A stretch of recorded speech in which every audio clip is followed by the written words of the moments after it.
The UK must take care to avoid becoming like Germany in the 1930s, according to the leader of the Muslim Council of Britain. Dr. Mohammed Abdul Bari has told the Daily Telegraph that Muslims feel alienated and that the government's approach to terrorism is creating an atmosphere thick with suspicion and unease. Well, Asghar Bukhari from the Muslim Public Affairs Committee, a Muslim civil liberties group, is with us in the studio. Welcome. Do you agree? Yes, in some instances, in that if you demonise a community and the community starts to become hated, then awful things will lead from that. And I think throughout the history of the world, you see minorities have been demonised.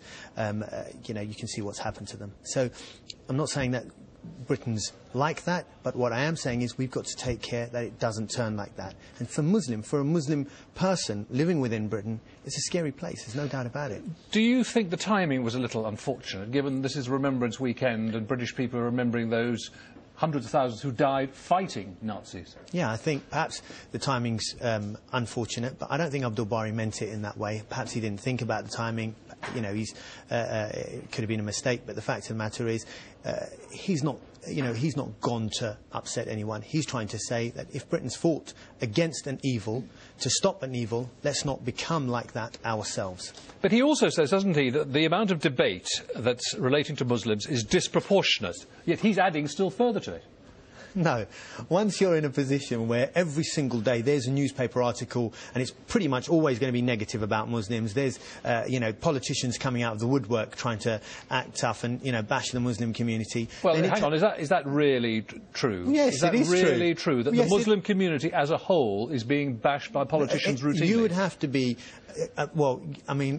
you do a poll, and I'm not talking about some of those dodgy polls that come out bashing the Muslims. You do a poll and see how the Muslims feel right now and ask them if they feel the politicians are protecting their rights, looking out for them, and I'd fall off my chair if they said that yes, they are. The politicians are there to protect all citizens within this country and represent us all. But right now the Muslim community, there's no doubt about it in my mind, that feel that they're not protecting them or representing them. The trouble is that the Islamist terrorist is the biggest threat the country faces. Says who?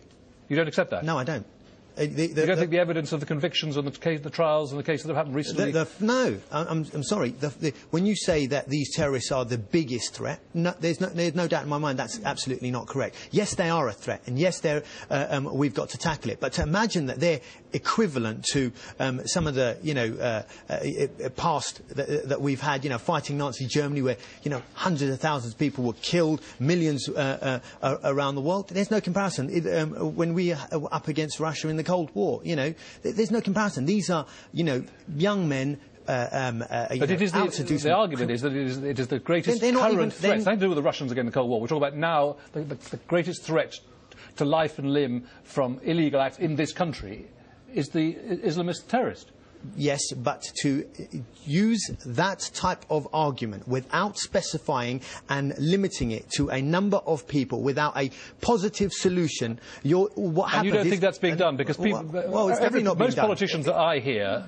Make the point about Islamist terrorism, but also say we must not, under any circumstances, demonise or accuse the Muslim community as a whole because they are... It's a footnote. There's Islamophobia is on the rise within Britain. Muslims are feeling threatened. They are threatened. They are being vilified and demonised, and there's no doubt about it. Anyone who claims that's not happening is not living in the real world.